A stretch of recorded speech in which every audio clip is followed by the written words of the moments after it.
Принятие такого документа ощутимо облегчило бы жизнь на севере, где и по сей день охота и рыбалка остаются способом добычи пищи и заработать денег.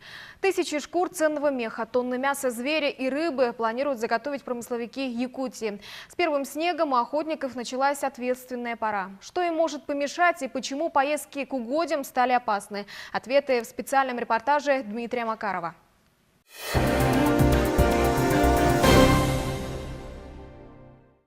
С утра и до самой ночи, не покладая рук, теперь Акулина Авилова, исполняющая обязанности главы семейства. С наступлением первых холодов муж отправился на охоту в тайгу. В ближайшие месяцы тяжелый физический труд ляжет на плечи пенсионерки. Снег во всем дворе убрать надо.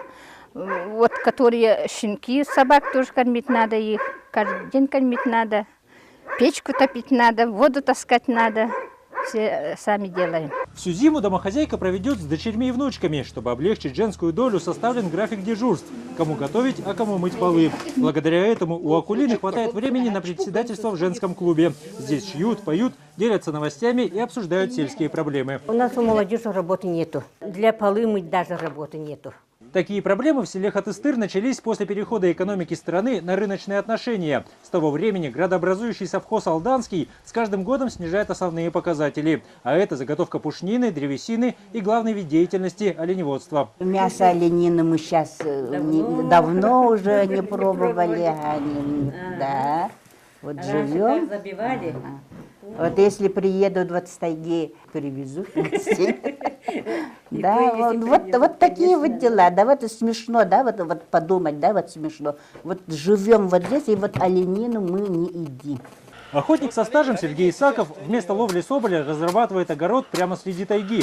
Осень нынче пришла поздно, сдвинув сроки охоты. Снега на берегах Алдана нет до середины октября. Шкурка-то у него еще не созревшая, она еще черная.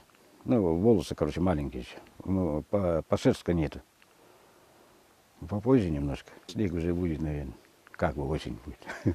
Осень каждый удлиняется. Здесь, вдали от семьи, охотник и его верный пес проведут всю зиму. Единственная связь с внешним миром – радиоприемник. А от зимней стужи защитит палатка. Зимой палатка тепло. Там так же трава кинешь, печка. Распределенная, она греет хорошо. Жарко даже. Продуктов закупил на 2 месяца вперед. Следующее пополнение запасов ожидается только под Новый год, когда замерзнет река. В будущем году планируют сэкономить на завозе. Прямо в тайге вырастет картофель и другие овощи. В последние годы охота на грани рентабельности. Всю выручку съедают затраты на топливо и провиант. Соболей-то тоже не стало. Вообще мало стало. На прошлом году всего 10 штук.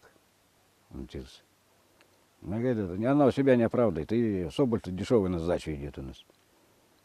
Так принимает. А остальное все дорожает. Продукты тоже дорожают. Бензин дорожает.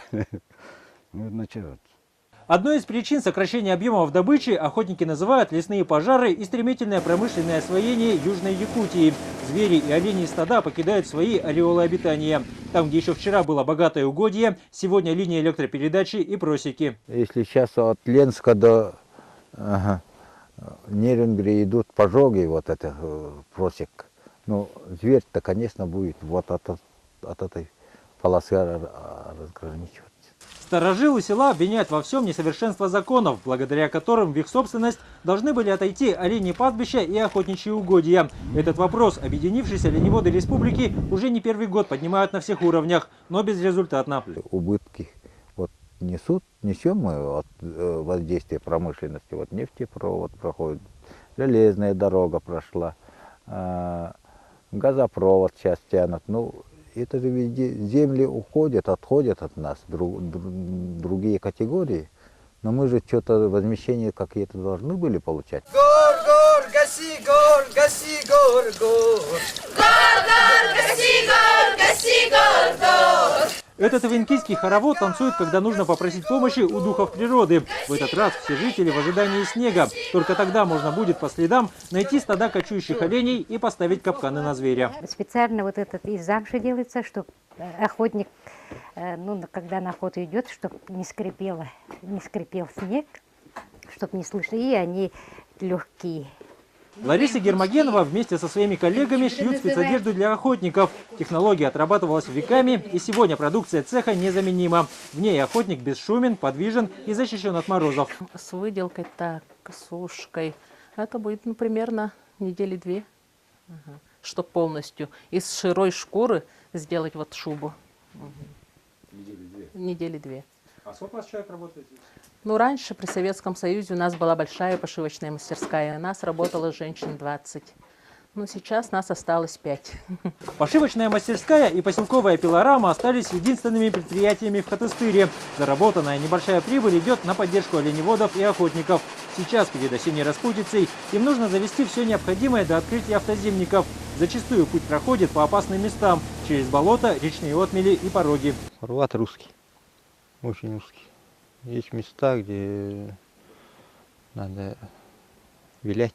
Эта поездка на моторной лодке для Валерия Исакова одна из последних в этом году. Он опытный рулевой, поэтому с просьбами отвезти в соседнее село Угаян обращаются постоянно. Особенно, когда река вот-вот замерзнет, а у людей остались неотложные дела. Почему-то есть такая привычка у угаянских. У них начинается там беготня, суета к концу сезона. Ну, не привычка, это необходимость, конечно. Продукты, там, документы, кому надо. Впрочем, уже на следующее утро все проблемы перевозок отпали. После ночного мороза по реке пошла шуга и начался продолжительный период осенней распутицы.